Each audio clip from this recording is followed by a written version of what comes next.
What's going on, guys? This is Fantasy Stock Exchange here. I'm joined by Nick, Notorious Fantasy, Corey, part of the Stock Exchange, and Tyler, also part of the Stock Exchange. Bringing you back Fantasy Bus video, part 2. Part 1, link in description to Notorious Fan channel. Anything you guys got to say? Or let's get the show on the road? Get to it. It's lit. Let's rip on a future Hall of Famer. Fuck yeah. All right, so the first guy of this video is my bust, and his name is Aaron Rodgers. Fantasy Football Calculator has him as quarterback, number 5, overall pick, number 64, and that is on the rise. I saw that it was rising over the last couple of weeks. He's finished as number 15 in points per game in 2019. He finished as quarterback number 11. Now, my reasoning behind not liking Aaron Rodgers is the Green Bay Packers were number 16 in pass percentage at 59.81 with Mr. Matt LaFleur. So the stats from the years before don't really fucking matter because he was not the coach there. His 43.76 point game against the Oakland Raiders really carried his season when he finished with 280 points. He finished below 15 points in 10 games out of 16. He still has yet to had a complement wide receiver number 2 that could be addressed in the draft. Obviously, that may happen, but right now we do not know. And he will not rush the ball often at all, which is something like I talked about in the last video that I really look for in a quarterback for fantasy football. And even with a top 10 protection rate, his offensive line was protecting him 85.3% of the time, which is pretty good. There's some teams where it's far worse than that, and Aaron Rodgers still did not really succeed and become a top 10 quarterback, or even top 5, like most people thought. So what are you guys' thoughts?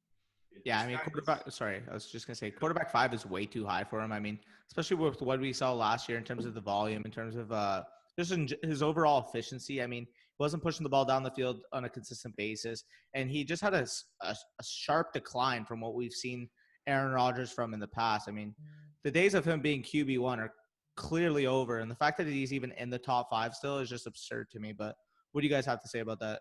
Yeah, I mean, this guy's the Will Fuller of quarterbacks. I mean, we saw last year he had one big game, and a lot of people are just playing the name value, and that's fair if you want to do that. Quarterback 5 is remarkably too high, and I know we kind of want to argue some of these takes, but I mean, I can't. There's no take that in my mind that says Aaron Rodgers should be quarterback 5 at all. I mean, he's got to be lower than that.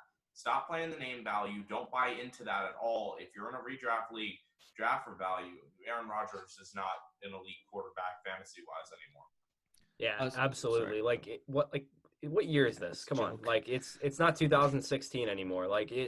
Aaron Rodgers has not been elite in fantasy in 4 years. 4 years.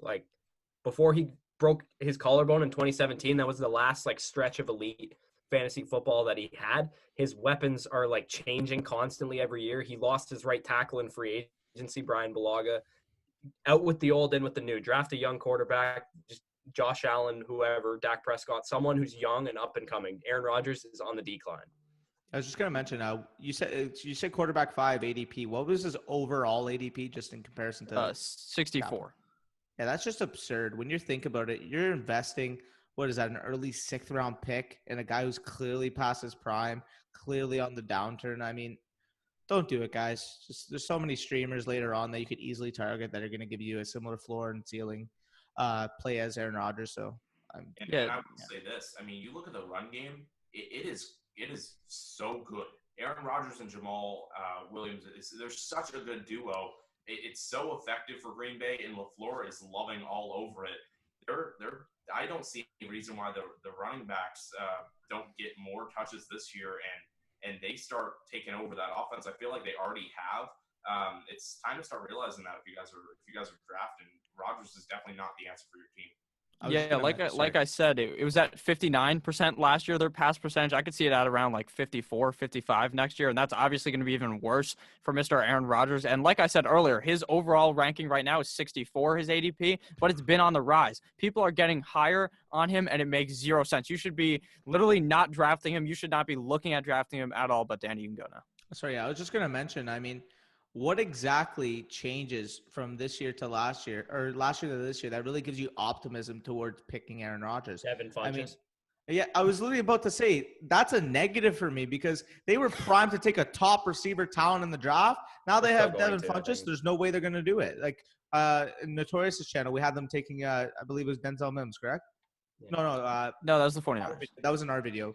like in our channel. My bad. Mix it up. Okay. We had them taking Denzel Mims, but that was prior to any free agency signings. Now, I just see this front office being hard at it, saying, oh, we signed a receiver. We don't need to take one in the first round. Let's develop our defense. So, I mean, Devin Funchess is not really going to tip the needle at all for Aaron Rodgers. I mean, as much as we want to harp on Jimmy Graham, I mean, I don't think he's the same player he was. Are we really going to put stock into Jay Sternberger really developing as a true target out of the tight end slot? I mean, we have yet to see it. So, in general, I don't get the hype. I mean, Aaron Rodgers is, don't get me wrong, you're talking about a quarterback evaluation talent. I mean, he's one of the best of all time. Like, we've seen what he's done over his career, but he's just simply not that player anymore. And putting stock into him as a top 5 quarterback is just ridiculous to me. So, yeah. Thoughts. Sorry, one last thing I want to bring up is we saw last year the big reason that Aaron Rodgers was so successful, and this was why I had Devontae Adams as my number 1 receiver going into last year, is that they used to throw in the red zone a lot. Once Matt LaFleur came over, like I had Devontae Adams statted out for like 14 touchdowns last year. He didn't get anywhere close to that. And basically it's because Matt LaFleur knows, as most smart teams do, that you run the ball in the red zone. And Rodgers isn't going to turn the ball over in the red zone, so you have that luxury. But you run the ball when you're close to the goal line. It's a smart thing to do. Exactly. Yeah. I think they should honestly just ring up Bill O'Brien and get Randall Cobb back. My final closing thoughts on Rodgers is we see this with big name guys every single year. The further away from the season pass that we get, the more they will rise in the rankings, because people want to let that go and they want to focus on the past successes. So don't buy into it, guys. Take another guy later in your drafts. I mean, speaking of big name guys, I mean, segueing to my guy, Austin Hooper, tight end, Cleveland Browns. I mean, last season, everybody saw he had a fantastic season. I mean, 75 catches, 97 targets, 787 total yards, 6 touchdowns. He finished as standards tight end 7 and tight end 6 in PPR formats, being the tight end 4 on points per game in standard and tight end 3 on points per game in PPR formats. But his ADP is tight end 6, overall 60. Based on those stats, I mean, that would warrant it, but I'm going to break down as to why. I simply don't think I think he's fool's gold. So, I mean, he signed the 4-year, $42 million contract in the offseason with the Browns. That's fine, all dandy. I mean, they have the capital paid there. Like you see, they're paying him over $10 million a year to be there. However, when you actually analyze the situation, I mean, the change of scenery statistically always causes negative regression for pass catcher. I mean, just see his teammate Odell Beckham just last season. And speaking of Odell Beckham, he's entering an offense injected with volume monsters in Odell Beckham and Jarvis Landry. Hooper himself, 2019 was the first season in his career where we actually saw him finish as a top 8 tight end in points per game, and he's never done it prior. So, I mean, you got the aspect that he's only done it for 1 year. He doesn't have a large sample size, and you got the change of scenery. But indulging deeper into the numbers, I mean, you looked at it just last season. He got 97 targets on an 18.5% target market share as a tight end, which is just an absurd number when you think about it, when you compare it to other positions like receiver. Like, it's nearing that total. In comparison, the Browns last season allocated a mere 12.9% of their targets to the position. So, I mean, you got the numbers. They just don't match up. But even looking deeper, they hired Kevin Stefanski, who was the offensive coordinator of the Minnesota Vikings last season. And with Kevin Stefanski, he has one of the most run-centric offenses in the NFL, calling plays. Kirk Cousins only threw the ball 466 times total last year, compared to the Falcons, 2019 Falcons total of 684. So the discrepancy there is very noticeable. And even just Stefanski himself, I mean, he runs a dual tight offense. I mean, the Vikings last season, their top 2 tight ends pretty much split the share between them. Kyle Rudolph and Irv Smith Jr. combined 48 targets for Rudolph, 47 targets for Irv Smith. So, I mean, you see there the discrepancy between them is not much. And the Browns still have David Njoku. So do we really expect him to get totally phased out? So, I mean, with all these factors combined, while Hooper may seem like an attractive buy based on his statistically dominant 2019 season, I feel like he's just fool's gold at tight end 6 ADP for 2020 at this point. So what are your guys' thoughts on Hooper? I mean, I think I pretty much explained it, but if any of you guys disagree, I want to hear what you guys got to say. I don't disagree. I just want to add something as a a current Bucks fan and former admirer of Dirk Cutter's work with tight ends. Mhm. Dirk Cutter does a lot of things poorly as a coach, but the one thing he does not do poorly is get his tight ends involved in the offense. If you don't believe me, watch O.J. Howard's 2018 versus his 2019. Dirk Cutter knows how to use tight ends, and I guarantee you Hayden Hurst is going to have a good season. He's one of my favorite late round targets because I think Dirk Cutter knows how to use tight ends properly, and not all coaches can do that. And Stefanski proved that he knows how to use them somewhat correctly, but he, like Danny said, he splits them up between two tight ends, and they have two good tight ends, assuming they hold on to Njoku. So, yeah. 53% of Stefanski's offenses is run through two tight end sets. So you know he's going to be on the field. He's obviously, at least in my opinion, unless you guys disagree to this, that he's the best tight end in that offense right now, right? Yeah. So I think so. Yeah. Even though I like Njoku's potential, I mean, we haven't seen it to the point where we can say he's better than Hooper. So yeah, I agree with that. So we're looking at opportunity, and I don't want to bash him too much because I really did like what he did last year, and I understand the system he's going into now. He's not built for consistency from last year into this year, so he's definitely going to decline. So I definitely believe his ADP is a bit too high, but I want to take some positives out of this. He's going to be on the field a lot. Baker's O-line is still rough. There's a chance he may lean on the tight end. Obviously, we're going to lose the chance for him to mesh with Austin Hooper in the offseason. We talked about it in Notorious's video, if you guys check that out, about how coronavirus is going to affect the meshing of wide receivers, tight ends to the quarterbacks, to the new placements. It will cause an issue. So that's one thing I do fear with Hooper. I still love him as a talent. Don't deny that we all like his talent a lot. It's just where he's at.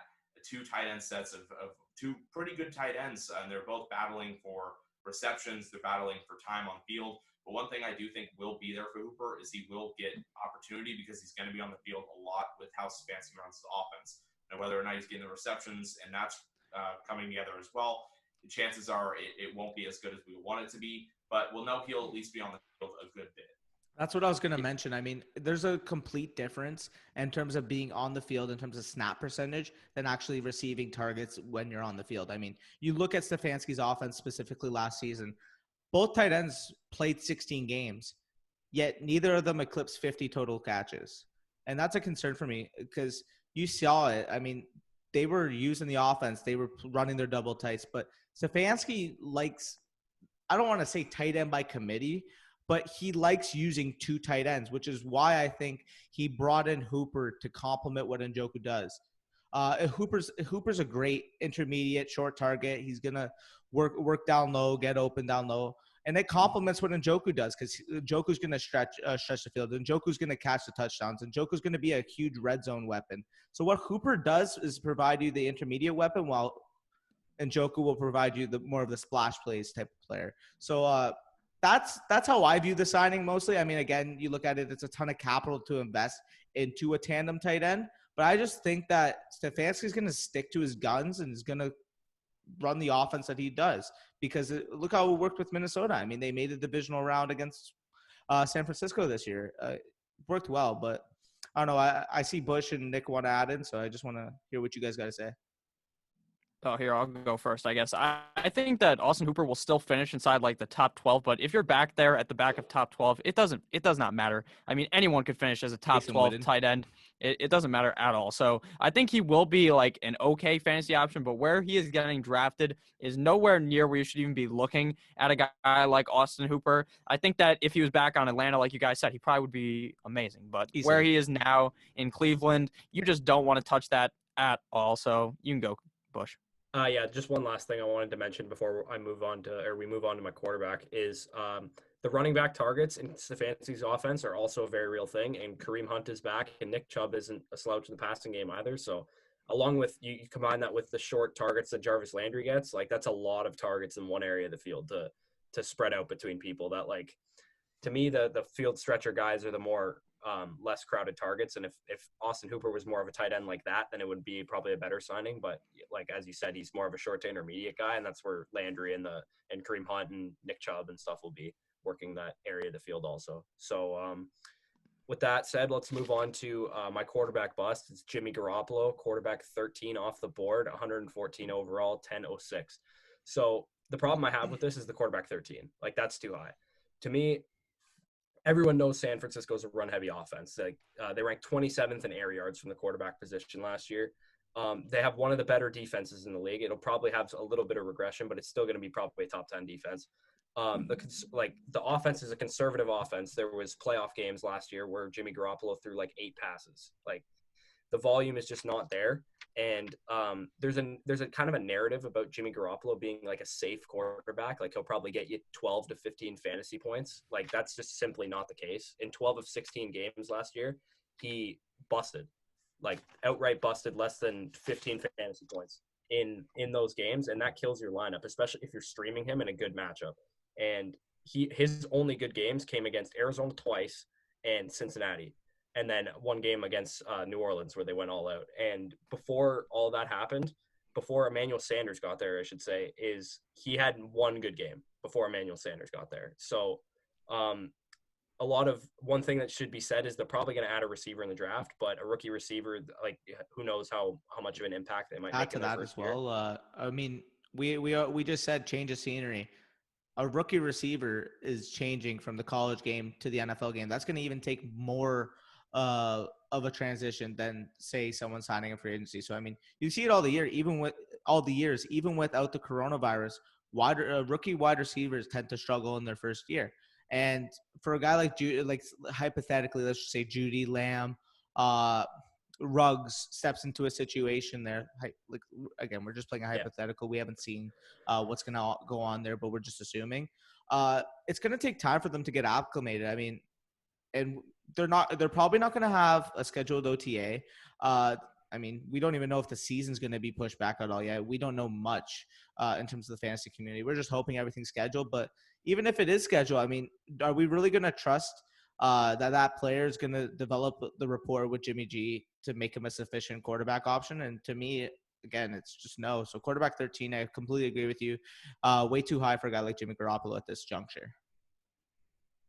100%. I honestly think that the problem with Jimmy G is the team just seems like they want to run the ball a million times as well. They have like 7 running backs in their backfield. Literally, I would assume maybe they have 7 right now. It's that crazy. All good too. Yeah, I know. It doesn't matter who they hand it to. They'll just run the ball a million times. Like you said, he literally doesn't throw the ball. He's like a rich man's Ryan Tannehill, I guess, because he just looks better than Ryan Tannehill. But at the end of the day, I don't think that Jimmy Garoppolo. I would rather have Ryan Tannehill than Jimmy Garoppolo by 1,000. Easily. Jimmy Garoppolo is not good at all. For fantasy, I mean, he's probably a good quarterback. He can manage the game, choke away the Super Bowl for you, because that's what Jimmy Garoppolo is. He's not going to do anything for your fantasy team. People will say he's safe, like Bush said, though. That's just the stats just prove that completely. That's some fake news, as they would say. So, Tyler, what do you think? Yeah, if you're confident in rolling out, Jimmy G every single week, you better be well aware that you're streaming him. And at any point he has a bad matchup, you can be well okay with just dropping him and find someone else. He is not a starting quarterback for your team. He is not a plug-in and let it go. You got to stream him. If you're going to roll with him, and if you have confidence in him as a quarterback, play him in the good matchups. That's fair. But you got to be streaming him if you have him as a starting quarterback. At least he can pull a porn star in Cali. Yeah, that's true. That's the only thing he's busting on. Am I right? Not the only thing, actually. My bad. He busts your team as well. Come on. Yeah. One thing I'd like to mention is here's a couple of quarterbacks going after Jimmy Garoppolo that I would take a million times over Jimmy. Daniel Jones, easily. Matthew Stafford, Drew Brees, Tom Brady, even like Drew Lock and Gardner Minshew, I think even have some upside with that I don't think Jimmy Garoppolo has. So to be honest, I think he, in a super flex league, if you play in a super flex league, he might be a decent QB2 for you. But like I said, he proved, if you look at his game logs, he was bad against bad matchups, which is sometimes a good thing because you know when to sit him. But unless he had a smash matchup like Cincinnati or Arizona, he was just not good. So yes, I'll go ahead and transition into our final player on this video. It's Jared Cook. He's currently tied in 14, and I know this is kind of a stretch for calling bust. But I'm just looking at more or less guys that aren't going to be fantasy relevant when we're looking at the tight end position this low. Jared Cook, will start off with the fact that at one time in his 2019 campaign, he was on the field more than 70% of the snaps. So he's not out there very often. So you're relying on when he's out there, he's effective. And at times he was, but a lot he was getting 2-point, 3-point kind of games. And that's not what you want to rely on if you're going to use him as a starting tight end. Other things that we want to point out, Kamara was not fully healthy all year. He will be this year. Emmanuel Sanders is coming in. So that's targets being taken away there with both of those players. I know that Michael Thomas is going to get his volume. Emmanuel Sanders is going to get his. Kamara will get his. If there's one guy losing touches in this offense, obviously Traquan Smith, but right behind him is Jared Cook. I'm not really too confident in him coming into the season, knowing that I can get a guy right around him, Will Disley, Mike Gesicki, TJ Hawkinson. These are guys that I'd much rather have around him, that I'd much rather scoop up, whether that means taking those players right before him. So like Hawkinson, for example, is just a couple picks before him. So I'd much rather just take that and not sit back on a guy like Cook. But if you're going to roll with Cook, again, another guy you're going to have to stream. Tight end 14, I don't think he will be fantasy relevant, though, this year with all the guys in that offense. Yeah, you were listing off all these guys in the offense. You forgot the fantasy football god, Latavius Murray. I mean, everyone talked him up last year, and he did absolutely nothing. So you need to include him because he'll be better this year, obviously. But I don't like Jared Cook either. I drafted him last season. He disappointed me big time, and now you're getting him at a discount, and he's still going to disappoint you. So I don't even see a reason to even look at him. All the guys around him are 100% guys that I would easily draft over him, even if he's just going to be a late round guy. I still think he busts. He's a streaming tight end, which is no problem. No problem. We love streaming players. So Jared Cook's one of those. Obviously, he had 10 plus points in a couple of his games this year. So he can get it done if you got to stream a tight end, but not a guy you're going to want to be confident on for your roster. I'm actually going to disagree on this one. At tight end 16 ADP at this point, I'm willing to take the flyer on Jared Cook and was at the 13th, 14th, 15th round, simply because I know he's tied to a good quarterback in an efficient offense. And aside from Michael Thomas and Alvin Kamara, where are the touchdowns really going to come from? Jared Cook's prime role in that offense is to catch touchdowns. And we saw it last year. I mean, he developed a rapport down the stretch with Drew Brees and ended up finishing in the top 8 tight ends last year. So I can't really get on board with this not liking him at this current ADP. Now, if we're talking about tight end 10, tight end 11, then I'm going to say, you know what, that may be a little rich for me at this point. But at tight end 16, I'm more than willing to take a chance on him simply because I know who his quarterback's going to be. I know how efficient the offense is going to be, and I know his design role in that offense and that it doesn't require a ton of targets. So, I mean, that's just my thoughts on him. What do you got to say, Bush? Yeah, I'm echoing probably everything Tyler said. I don't think he's going to be very fantasy relevant. I think I haven't seen the Saints schedule, but if they play Arizona, you'll probably play him then. As long as Hassan Reddick's still on the team. Don't get me started about using an edge rusher in coverage, but God.